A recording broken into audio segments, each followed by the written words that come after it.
is JoJo. I'm here to tell you about my experience at Bromelia Retreat Center. In October of 2020, I was in a coma, and when I woke, I was unable to walk unassisted. By May of 2022, I was walking with a cane, but only 2 to 5 steps at a time without having to stop. My toes were completely curled under.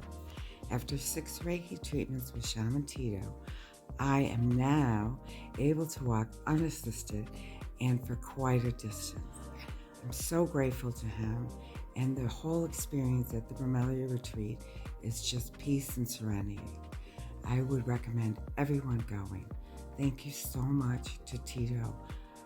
I owe him my life.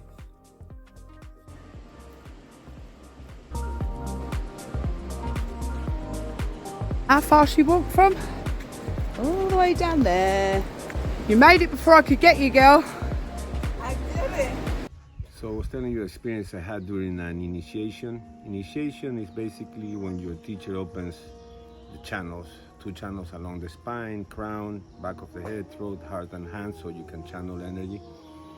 I don't think the experience happened because of the initiation, because I had many and several people had them that day, and this is something that just happened to me. So during the initiation, you're just sitting, like meditating, focus on your breath. Started feeling like something spinning. Now I know it's my solar plexus and also in the back. Then I felt my throat ring like a bell. Then I saw this perfect circle color of the sun with some symbols in it. I wanted to see the symbols, it would disappear. So I just focused on my breath, and I was feeling all this. Then eventually I felt like a drop come down my face, and I thought it was sweat. But when the initiation was over, my teacher touched my shoulder and said, take a minute or 2, then you can just open your eyes. When I did, a river of tears started flowing down my eyes. Because it was weird, it wasn't crying. It was just like a waterfall of tears and a feeling of bliss, peace, happiness. So she let me cry for some time, and this went on for a while till eventually she said, okay, wipe your tears. I got 14 people waiting for initiation. I'm like, oh man, I was in a trance, I wasn't thinking. So I wiped my tears, I went down, looked for Polo. Polo, it's your turn. And I decided, I was feeling all this, if I'm gonna cry, I'd rather do it alone. So I started walking, and I found a little trail, and in that trail I found this huge rock next to a big tree. Just put my things down and chilled, and again the tears started flowing and flowing and flowing and flowing and flowing. I don't know, 15, 20 minutes, felt like a really long time though. And at some point the tears stopped, like instantly stopped. And what I saw, it was like a canvas of strings of light in every direction, connecting everything. Amazing. So I was amazed looking at this for some time. And at some point I started feeling a mix of feeling and hearing something calling me. But I was so amazed at what I was seeing that I didn't want to turn. And this got stronger and stronger till I turned. And it was the rock I was sitting on. And my mind was in blank, so instinctively I just put my hand on the rock, and I felt like millions of hairs growing out of my hand in the rock, and the rock in my hand, becoming one with something, telepathic conversation, communion, probably the best word to describe this. And I just stared at my hand being one with the rock for a long time, till something else started calling me over here, and it got stronger and stronger and stronger till I turned, and it was that big tree that was there. So I put my hand on the tree, and again, connection with it, becoming one with it, almost like a telepathic conversation with the tree. And I was amazed looking at this for some time, till eventually something else started calling and calling and calling and calling, and I turned, and it was the grass. So I leaned down, touched the grass, and same thing, undescribable. Same thing, like I said before, becoming one with something, having telepathy, undescribable feeling.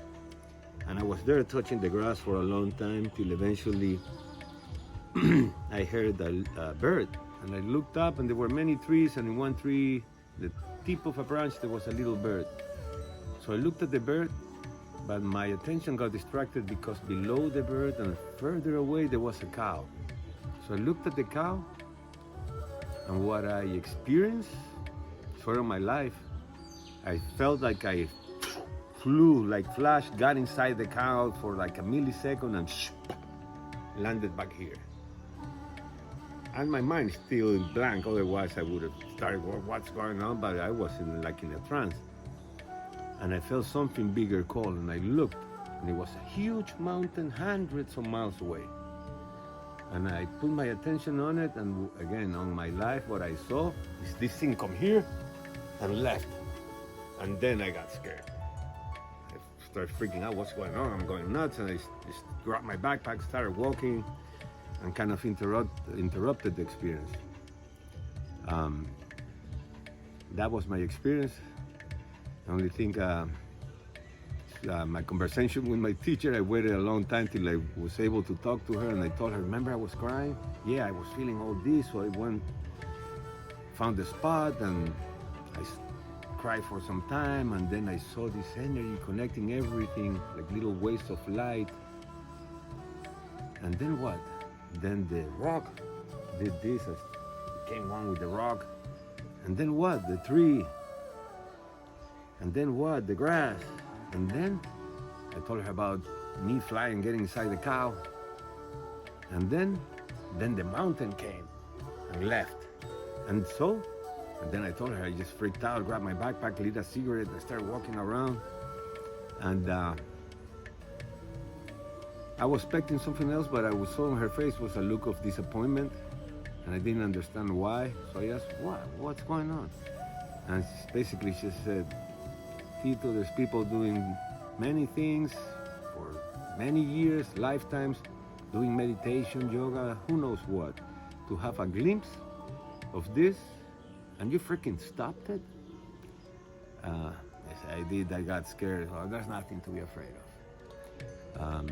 So that's my little glimpse of what an enlightened being probably lives like all the time. And where did you do that? Was that in India? That was in India, but this one day we took a little trip to some little temple in the middle of nowhere. We had to get a bus from Dharamsala, 2 hours. They left us by a river. We had to cross the river and walk like an hour. It was a tiny little temple in the middle of the woods. I have a picture of the temple if you want to see it. And then, so you were in the Himalayas then?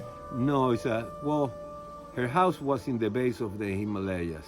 You have Dharamsala, where the Lamas monastery is.